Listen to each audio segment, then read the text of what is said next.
It starts with the fluorescent flicker above your desk, that microscopic, barely perceptible stutter of light that happens right before the bulb burns out, but never quite does. It's the hum of the HVAC system pushing recycled air through the vents, carrying the faint metallic scent of ozone and burnt coffee. It's the phantom vibration of your phone against your thigh, signaling a Slack notification that pulls your eyes away from the spreadsheet, away from your purpose, and into the endless, screaming void of what everyone else is doing. You know the feeling. You're sitting in an open-plan office, or maybe a micro-apartment doubling as a war room, and the overwhelming sensation isn't that you're failing, but that you're falling behind. You are tracking the trajectories of your peers with the desperate intensity of a radar operator during an air raid. You see the LinkedIn promotion announcement, the humble brag vacation photo. The corporate world sold you a beautiful, polished lie that if you just kept your eyes on the competition, if you just matched their pace, their metrics, their relentless hustle, you would finally arrive. You would be safe. But looking sideways isn't a strategy for advancement. It is an architect of ruin. There was a firewall against this exact psychological collapse, built not in a Silicon Valley incubator, but 2,000 years ago in the marble corridors of the Roman Senate. It was called auctoritas, a profound, unshakable inner authority that didn't require external validation to exist. It was coupled with dignitas, the intrinsic, irrevocable worth of a person's character and duty, and sealed by memento mori, the visceral reminder of death that stripped away the triviality of petty competition. The Romans didn't look sideways, they looked inward, and they looked at the end. This was their ancient firewall, and it immunized them against the most toxic impulse a human being can possess, the need to measure their soul against the achievements of another. You've tried to fix the anxiety. You've downloaded the meditation apps. You've tried the Sunday morning journaling. You've spent thousands on therapy talking about your childhood triggers. Maybe you've even flirted with quiet quitting, telling yourself you've detached from the outcome.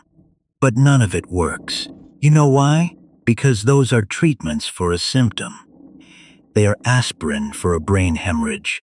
The meditation apps tell you to breathe through the panic, but they don't stop the panic from happening. Therapy helps you understand why you feel inadequate, but it doesn't give you the structural armor to repel the inadequacy. The Romans didn't want to manage their anxiety. They wanted to make themselves immune to the triggers that caused it. They didn't treat the symptom, they forged the soul. This is the story of Kevin Miller, a 30-year-old advertising executive in Los Angeles who had everything the corporate world said would make him happy. And it was destroying him.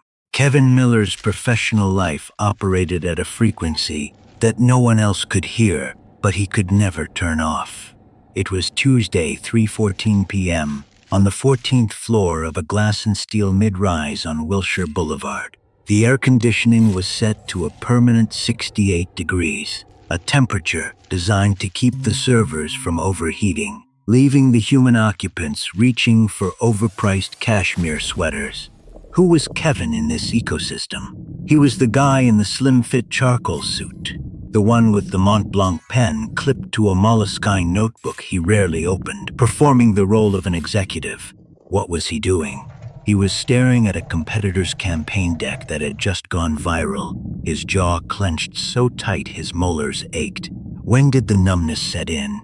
It wasn't a sudden shock, but a slow, creeping frost that had started exactly 3 years ago when he made VP, the exact moment the finish line magically moved another 10 miles down the road. Where was the pressure coming from? From the left, where a junior creative was casually mentioning his new Tesla. From the right, where his phone buzzed with an email from a client demanding a pivot. And from above, where the C-suite loomed like distant, uncaring gods. Why did he stay? Because the alternative, admitting he was exhausted, stepping off the treadmill, was a social and professional death sentence in a city that eats the stationary. How did he survive? He ran on a lethal cocktail of iced oat milk lattes, adaptogen powders, and the quiet, desperate hope that the next promotion would finally silence the voices telling him he wasn't enough. The environment was a masterclass in psychological warfare. The open plan office meant there were no doors to close, no borders to protect his attention. Every keyboard clack was a tiny gunshot. Every ringtone was a siren. The constant low-level murmur of conference calls bled through the felt-lined cubicle walls, an ambient track of corporate anxiety. Kevin existed inside this static, swimming through a dense, invisible fog of other people's ambitions. His inbox was a hydra. For every email he slaughtered, 2 more took its place. His calendar was a game of Tetris played by a sadist. Blocks of meetings stacked so tightly he didn't have 15 minutes to think, let alone eat. The sensory overload was relentless. The glare of the dual monitors searing his retinas, the artificial taste of the break room's K-cup coffee, the tight collar of his dress shirt that felt like a vice tightening every time he saw a peer succeed. The breaking point didn't arrive with a dramatic crash. There was no screaming match, no broken coffee mug, no dramatic walkout. It was a micro-collapse. It happened during the weekly status meeting. Kevin was mid-sentence, presenting a pivot strategy for the Avante account, a multi-million-dollar piece of business that had been consuming his weekends. He was laying out the ROI projections, his voice steady, his slides flawless. But as he looked up from his laptop, he realized no one was looking at him. The senior vice president of accounts was staring at his Apple Watch, his thumb flicking the digital crown. The media buyer to Kevin's left was rapidly typing under the table, the blue light of her phone reflecting off her cheekbone. The creative director was whispering to the intern. Kevin was speaking, but he was producing sound, not impact. He was a ghost haunting his own career. He kept talking, hitting his bullet points, but his voice had gone hollow. The room was a vacuum, a void where his authority should have been. He finished the presentation, sat back in the ergonomic mesh chair, and felt a cold, sinking dread in the pit of his stomach. He was invisible. If he vanished right then, the meeting would seamlessly move to the next agenda item. The internal lie took over immediately. A reflexive defense mechanism hardwired into his corporate DNA. I just need to work harder. The invisibility wasn't a systemic flaw. It was a personal failure. Hadn't been sharp enough, loud enough, brilliant enough. He looked around the table at the people ignoring him and made a silent vow. He would outwork them all. He would stay until midnight. He would crack the algorithm. He would prove his worth through sheer agonizing volume of output. If he just worked harder, he would finally feel safe. If he just ran fast enough, the void wouldn't swallow him. It was the same lie the corporate world feeds every exhausted middle manager. The hamster wheel isn't spinning fast enough. Just run faster. Harriet Quinn lived in a craftsman bungalow in Pasadena, nestled beneath the shade of ancient oak trees, a universe away from the steel and glass of Wilshire Boulevard. She was 67 years old, a former chief strategy officer who had walked away from the advertising industry at the height of her power. No LinkedIn, no Twitter, no email address that Kevin could find. She was, in the parlance of the agency, untouchable. Not because she was cruel, but because her sense of self was entirely decoupled from the validation of the market. Kevin had tracked her down through a retired account director, practically begging for 30 minutes of her time. He didn't know why he sought her out. He only knew that the people still inside the machine had nothing left to teach him. He sat across from her in a sunlit kitchen that smelled of rosemary and old books. There were no screens in sight. Just a wooden table, 2 mugs of black coffee, and a woman who looked at him with an intensity that made his skin prickle. Kevin spent the first 20 minutes doing what he did best, pitching. He pitched his burnout as ambition. He pitched his anxiety as drive. He pitched his misery as the necessary toll for success. He talked about his peers, about the ones who were getting the big accounts, the equity stakes, the industry awards. He talked about how close he was, how he just needed to catch up. Harriet didn't interrupt. She let him spin his wheels until the friction burned out, and he was sitting there, slightly breathless, waiting for her to hand him the playbook for better time management or a hack for corporate politics. Instead, she leaned forward, her eyes locking onto his. The room went quiet. Even the hum of the refrigerator seemed to have stopped. "Kevin," she said, her voice low and steady, like a foundation stone dropping into place. "Are you building a career or are you building a cage?" The question hit him like a physical blow. He opened his mouth to defend himself, to explain that a career was a cage, that everyone was in one, but the words died in his throat. He saw the pity in her eyes, and he realized she wasn't asking a rhetorical question. She was asking him to diagnose the disease he was actively choosing to die from. She let the silence stretch, turning the knife slightly before looking away, out the window toward the sun-dappled garden. "You're looking sideways, Kevin. You're measuring your insides against everyone else's outsides. You think the problem is that you aren't winning the game, but the problem is that you don't even know what game you're playing." She paused, looking back at him, and for a moment, it felt like she was speaking directly through the screen, directly to the viewers sitting in their own cage of anxiety. "Let me ask you," Harriet said, her voice echoing in the quiet room, "if your job title were stripped away tomorrow, if the salary, the corner office, the Slack notifications, and the peer reviews all vanished, what remains of your dignitas?" The word hung in the air. Dignitas. Kevin didn't know what it meant, not really, but he felt the absence of it. He felt the hollow space in his chest, where a sense of self should have resided. A space currently occupied by the ghost of other people's expectations. He had no answer, and in that silence, the real work began. Harriet didn't give Kevin a book to read. She didn't give him a morning routine optimized for productivity. She gave him a task that felt, to every fiber of his corporate being, like professional suicide. "I want you to wake up at 4 a.m. tomorrow," she said. "You will not check your phone. You will not look at your email. You will not read the news. You will not read a book or listen to a podcast. You will sit in a chair in the dark for 20 minutes. You will do nothing but exist." Kevin shifted uncomfortably. "Just sit? For 20 minutes? What am I supposed to think about?"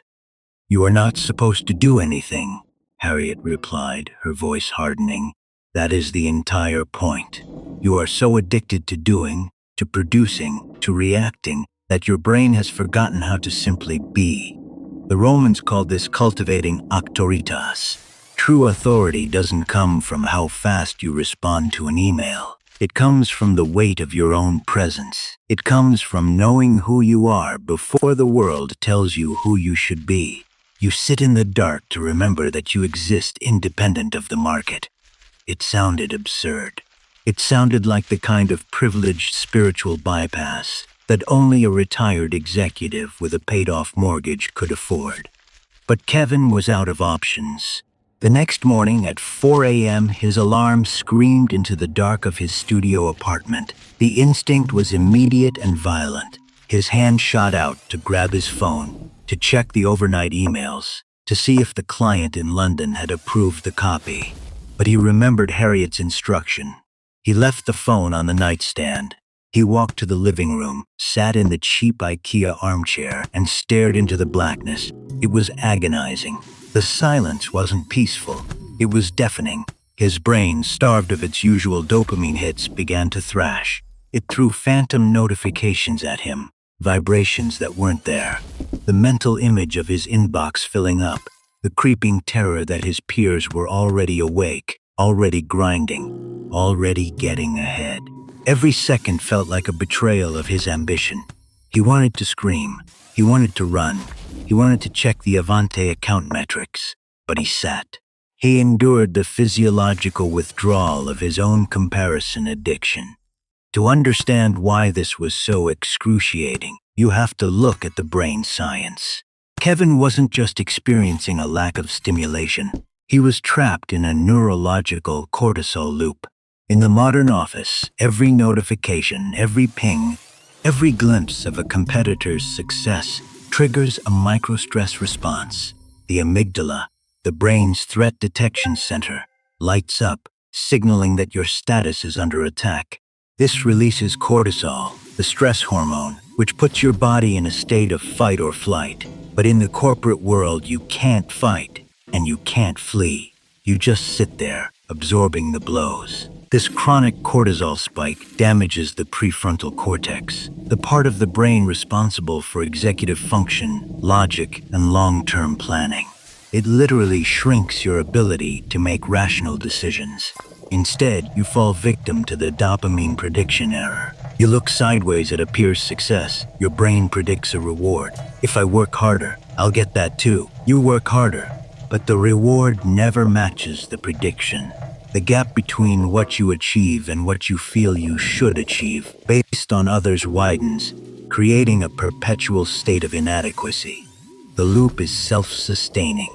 Stress breeds comparison. Comparison breeds stress. And the modern office is designed to keep you on this hamster wheel because the stressed, comparison-addicted worker is a productive, compliant worker. Meditation apps fail because they try to calm the brain after the loop has already been triggered. The Roman method, sitting in the dark, cultivating auctoritas and dignitas, breaks the loop at its root. By intentionally denying the brain the external triggers of comparison, you starve the amygdala. The cortisol levels begin to drop. The prefrontal cortex comes back online. You begin to decouple your self-worth from external stimuli. Memento mori, remembering that you will die, isn't a morbid thought. It is the ultimate biological pattern interrupt. It asks, if this is your only life, why are you spending it panicking about someone else's promotion? By sitting in the dark, Kevin was forcing his brain to detach its sense of survival from the corporate hierarchy. He was rebuilding the firewall. On Thursday, Kevin had a partial win. It was subtle, invisible to anyone else, but to him it felt like breaking the surface of the water after a deep dive. He was standing in the elevator, a cramped, mirror-lined box that usually served as a battlefield of sideways glances and subtle posturing. The agency's star creative, a guy 2 years younger than Kevin, stepped in. He was wearing a pristine designer overcoat, carrying a coffee from the trendy artisanal spot down the street, and radiating the smug energy of someone who had just closed a massive deal. Normally, Kevin's cortisol loop would have engaged immediately. The amygdala would have sounded the alarm. He's winning. You're losing. Look at that coat. Look at that confidence. You're falling behind. The usual physiological response would follow. The tight chest, the shallow breathing, the frantic mental audit of his own inadequacies. But this time, it didn't. Kevin felt the old impulse rise, the ghost of his comparison addiction. But it hit the firewall. He remembered the dark room. He remembered the silence. He looked at the star creative, and instead of seeing a threat, he saw a guy in an overcoat who was going to die one day, just like him. Memento mori. It wasn't malicious, it was liberating. Kevin realized that this guy's success had absolutely zero bearing on Kevin's dignitas. His worth was not a zero-sum game. Kevin looked back at his own reflection in the elevator mirror, adjusted his collar, and felt a strange, profound calm. He went through the rest of the day without checking LinkedIn once. He focused on his own duty, his own campaign, his own breath. When a client demanded a revision, he didn't spiral into panic about his competence. He just did the work. It was just one day. But it felt like a breakthrough. He walked out of the Wilshire Boulevard office at 6 p.m. with his shoulders back, feeling, for the first time in years, like the master of his own house. The feeling lasted until Friday at 4:47 p.m. It came in the form of a calendar invite. No subject line. Just a meeting room on the 15th floor scheduled for 5 p.m. The attendees: Kevin Miller, the SVP of Accounts; and someone from HR. Kevin stared at the screen. His blood ran cold. He knew the corporate dance. He knew what a Friday evening meeting with HR meant. Before he could process the implication, his Slack buzzed. A company-wide channel he had muted suddenly lit up with a notification. He clicked it. It was a press release. The agency had just lost the Avante account. The multi-million-dollar account Kevin had been pouring his soul into for 6 months. Gone. Restructuring was coming. The knives were out. The cortisol loop, which had been quieted by the dark room and the Roman philosophy, roared back to life with a vengeance. The amygdala screamed. The cortisol flooded his system. The corporate storm had arrived, and the fragile firewall of auctoritas Kevin had built was about to be tested in the fires of absolute corporate terror. The hallway on the 15th floor was a corridor of judgment. The fluorescent lights buzzed overhead, casting a flat, clinical glare that erased all shadows and made every face look exhausted. Kevin walked toward the conference room, his heart hammering against his ribs like a trapped bird. The cortisol loop was screaming, flooding his system with adrenaline, telling him to fight, flee, or grovel. Every instinct he had cultivated over 30 years on this planet was telling him to perform, to apologize, to over-explain, to throw himself at the mercy of the SVP and promise that he could fix it, that he would work weekends, that he would sacrifice whatever remained of his soul to salvage the Avante account and his position in the hierarchy. The meeting was a slaughter. The SVP, a man named Dalton who wore his indifference like a tailored suit, delivered the news with the clinical detachment of a surgeon reading an X-ray. The client was gone. The account was dead. Restructuring was underway, and Kevin's role was being evaluated. Dalton didn't yell. He didn't have to. The silence between his words did the work. The HR representative said nothing, her presence alone a sentence. Kevin sat there nodding, his jaw clenched, his hands gripping the edge of the conference table so hard his knuckles turned white. He didn't speak. He didn't defend. He just absorbed the blow. At 11:47 p.m. that night, Kevin sat on the floor of his apartment, his back against the kitchen cabinets, his phone pressed to his ear. He had called Harriet. He didn't know why. Maybe because she was the only person in his life who didn't want anything from him. His voice was barely a whisper. "I can't do it," he said. "I sat in that room and I felt nothing. No anger, no fight. Just nothing. That's not strength, Harriet. That's giving up. I should have fought for that account. I should have begged. I should have." He trailed off, his breath hitching. Maybe I should just go back to how things were. At least when I was chasing everyone else's approval, I felt like I was moving. This Roman thing, this sitting in the dark, this acritas, it's too hard. I'd rather be a people pleaser than a ghost. The line was silent for a long time. When Harriet finally spoke, there was no comfort in her voice, only granite. "The Roman way was never designed to make you feel better, Kevin," she said. "It is designed to make you harder to break. You think those senators and generals sitting in the dark were at peace? They were at war. With themselves, with the empire, with the temptation to trade their souls for a moment's comfort. You want to go back to being a people pleaser? Go ahead. But remember this, the people you're pleasing don't care about you. They care about what you do for them.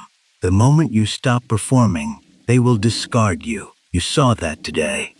You were invisible in that meeting, not because you lacked auctoritas, but because you've spent your entire life giving it away piece by piece to anyone who would take it." She paused, letting the words land like hammer strikes on an anvil. "You're not tired from the system, Kevin. You're tired from the resistance. You're standing in the middle of a river, fighting the current, wondering why you're exhausted. The Romans didn't fight the current. They became the stone it broke against. Now get off the floor, go to bed, and wake up at 4 a.m. Not to work, not to fix the account. To remember who you are when no one is watching." She hung up. Kevin sat in the dark of his kitchen, the hum of his refrigerator the only sound in the apartment. He didn't move for a long time. and then slowly he pulled himself up. He set his alarm for 4 a.m. He lay down in the dark and closed his eyes. He didn't sleep well, but he slept. The following Monday, the agency was a wound. The loss of the Avante account had sent shockwaves through the office. The open-plan floor was a theater of paranoia, hushed conversations in the break room, sideways glances over monitors, the constant electric tension of people waiting for the next head to roll. Kevin walked through the doors at 8:15 a.m., his laptop bag slung over his shoulder, and felt the old static reaching for him like tendrils of fog. The fluorescent lights still flickered.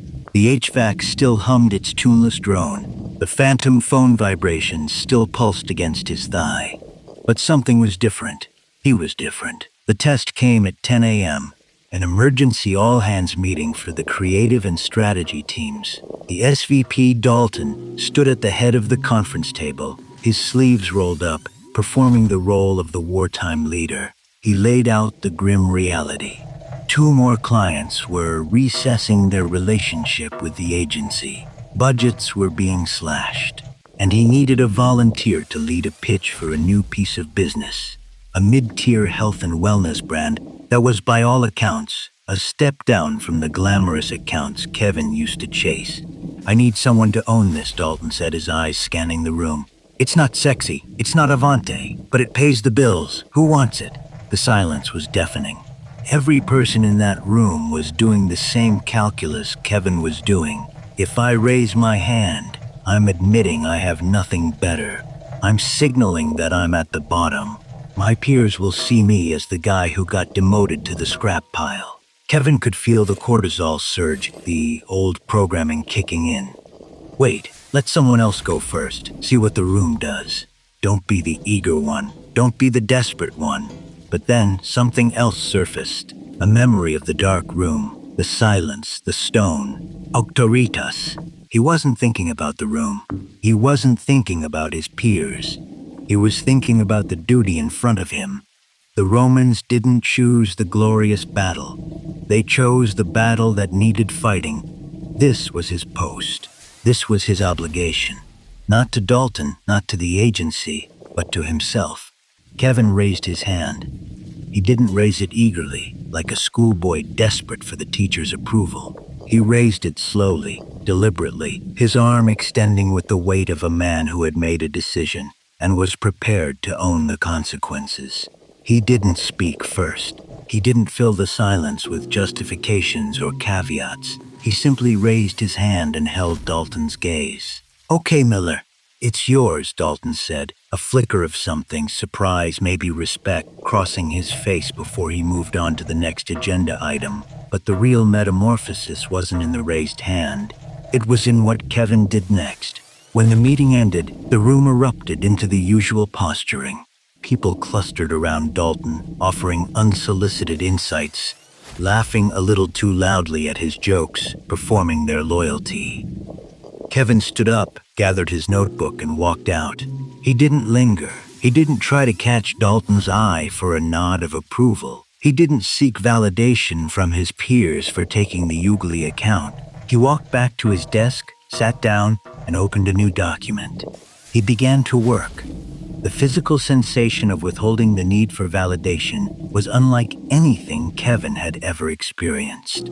It felt like holding your breath underwater, your lungs burning, your body screaming for air, every cell demanding that you surface, that you gasp, that you seek the safety of the group. But he held.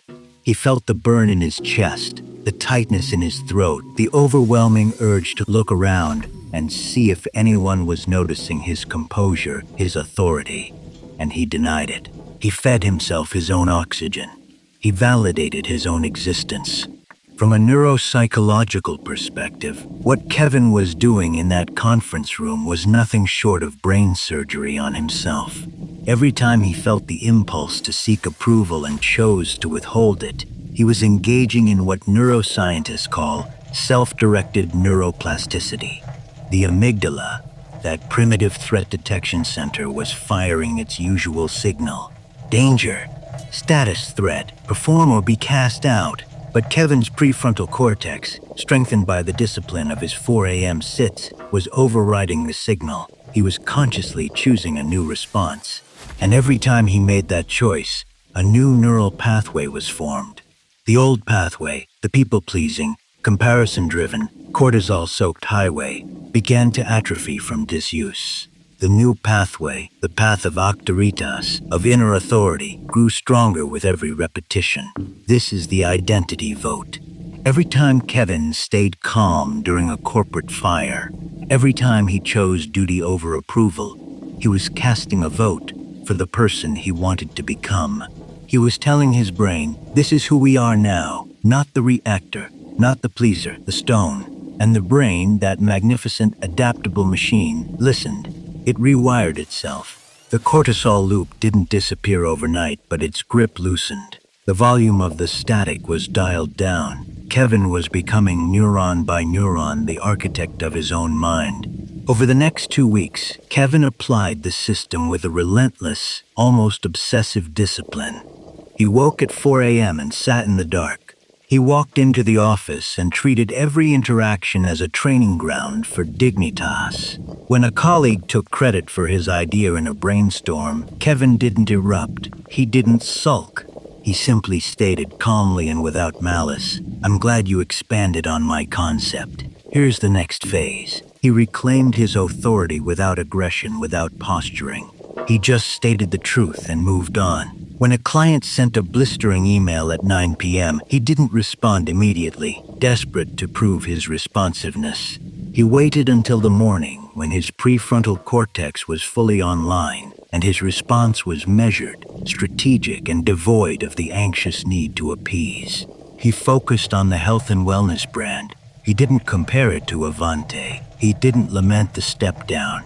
He threw himself into the duty with the focus of a Roman legionary digging trenches. Not because the trench was glorious, but because the discipline of the work was the point. He stopped checking LinkedIn. He muted the Slack channels where his peers performed their hustle. He looked forward, not sideways. And then the golden handcuffs arrived. It was a Thursday afternoon, and Kevin was in his element. He was alone in a conference room, a whiteboard covered in strategy notes behind him, a cold coffee forgotten on the table, his pen moving across a notepad with a fluidity he hadn't felt in years. He was building the health and wellness pitch from the ground up, and for the first time in his career, he wasn't building it for Dalton, or for the agency, or for the applause. He was building it because it was his duty, and the work itself was the reward. His auctoritas was solid.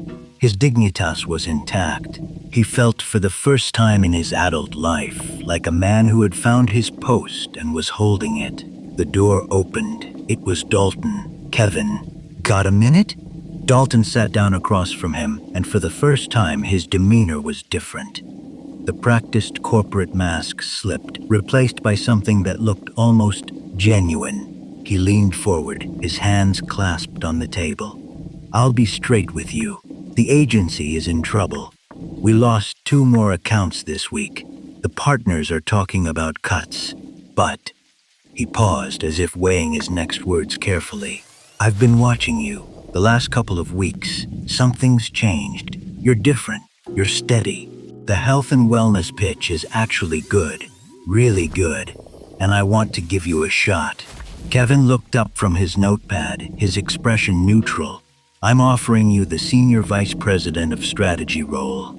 It's a title bump, a 40% increase in base, and a stake in the firm. You'd be running the show for the entire West Coast portfolio. Not just the health and wellness brand, everything. The words hung in the air. Senior Vice President, a 40% raise, equity, the exact milestones Kevin had spent his entire career chasing. The very metrics he had used to measure himself against his peers. This was the finish line. This was the validation. This was the proof that he was winning. And then Dalton delivered the catch. The catch is you'd have to drop the health and wellness pitch. I need you to focus on the big accounts. I'm reassigning the wellness brand to the junior team. And, Kevin, the hours are going to be brutal. I need you all in 24/7. The same hustle you used to give, but multiplied. I need the old Kevin back, but better. The old Kevin, the one who ran on the hamster wheel. The one who compared himself to everyone in the room. The one who sat in meetings and felt invisible because he was measuring his worth by the reflections in other people's eyes. The one who had been building a cage and calling it a career. Kevin felt the pull. Oh, he felt it. The dopamine prediction error was right there, promising him the reward he had always craved. The corner office, the title, the approving nod from Dalton, the LinkedIn announcement that would make his peers seethe with envy. The cortisol loop, sensing an opportunity, roared back to life. Take it now. This is what you've been working for. If you don't take it, you're a failure. You're the guy who couldn't cut it. You're the guy who walked away. But the 4 a.m. shift had done their work. The prefrontal cortex, that quiet, steady voice of reason, cut through the noise. Memento mori. One day you will die, and on that day will the title Senior Vice President matter? Will the 40% increase matter? Will the applause of an industry that would replace you in a heartbeat matter? Or will the knowledge that you held your post, that you protected your dignitas, that you built something true instead of something impressive matter? Kevin looked at Dalton. He saw the man clearly now. Not as a gatekeeper, not as a threat, not as a savior, just a man sitting across a table making an offer that came with a price. The price was Kevin's peace. The price was the fragile, hard-won octritas he had spent weeks building in the dark. The price was his soul. Dalton, Kevin said, his voice low and steady, the sound of a foundation holding firm under seismic pressure. I appreciate the offer. I do, but I'm going to stay with the health and wellness brand. Dalton blinked. The surprise was evident. Kevin, did you hear me? This is the SVP role. This is the big leagues. The wellness brand is a stepping stone at best. It's not a stepping stone, Kevin said. It's my post. I took the duty and I'm going to see it through. I'm not interested in the title. I'm interested in the work. Dalton stared at him for a long moment, searching for the angle, the play, the negotiation. He found none. Kevin wasn't posturing. He wasn't playing hard to get. He was simply stating a fact as immovable as a stone in a river. Okay, Dalton said slowly, standing up. Okay, Miller. But understand, the offer won't be on the table forever. I know, Kevin said, but I will be. Dalton left. Kevin sat alone in the conference room, the whiteboard behind him, the cold coffee on the table, the silence of his own authority ringing in his ears. He had made the quiet choice. No applause, no announcement, no standing ovation. Just a man alone with his decision, choosing the system over the status, choosing dignitas over dopamine, choosing to be the stone. It was the most terrifying thing he had ever done, and it was the first time in his life he felt truly free. 6 months later, Kevin Miller walked through the doors of the agency on Wilshire Boulevard at 8:30 a.m. The fluorescent lights still flickered overhead. The HVAC still hummed its ceaseless, tuneless drone. The recycled air still carried the faint metallic scent of ozone and burnt coffee. The open-plan floor was still a theater of quiet desperation, of sideways glances and phantom phone vibrations and the relentless, grinding anxiety of people who measured their worth by the metrics of others. But the static was gone. Kevin walked to his desk, not a corner office, not an SVP suite, just a desk in the open plan, and sat down. He opened his laptop. He took a sip of black coffee from a ceramic mug he had brought from home. He looked at the screen, and for the first time in his professional life, he wasn't scanning for threats. He wasn't comparing. He wasn't calculating his position relative to everyone else in the room. He was just present. The health and wellness brand had launched. It was a success. Not a Cannes Lions, industry darling kind of success. A quiet, profitable, sustainable success. The client had renewed their contract and expanded the scope. Kevin had built something true, something that bore the unmistakable mark of auctoritas, authority, that didn't need to announce itself because it was self-evident. Harriet Quinn had sent him a single text message the day the campaign launched. The stone doesn't ask the river for permission. Kevin had smiled when he read it, a genuine, unforced smile that reached his eyes. He had left it unread for the rest of the day, savoring it like a fine wine, refusing to let the validation of his mentor become a new kind of dependency. He was his own authority now. He still woke up at 4 a.m. He still sat in the dark. He still practiced the ancient firewall.